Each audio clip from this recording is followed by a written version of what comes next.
Hey guys, and welcome to the channel. In this video we're talking about how to fix Windows 11 update error 0x80070005. So this is a generic access denied error, and usually it means Windows Update lacks the necessary file permissions. Okay, and method number one is you can just run the official Windows Update Troubleshooter.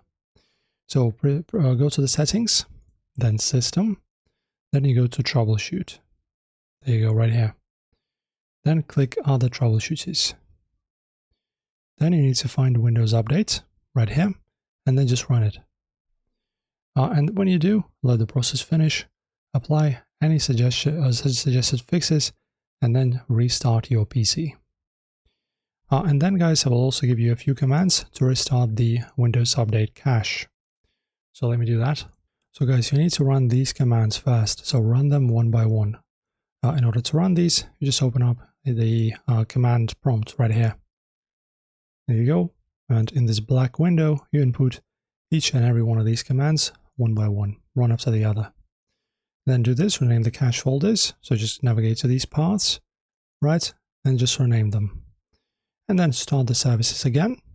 Okay, so you've stopped these, and now you're starting them again. And then run these commands. So these are pretty safe.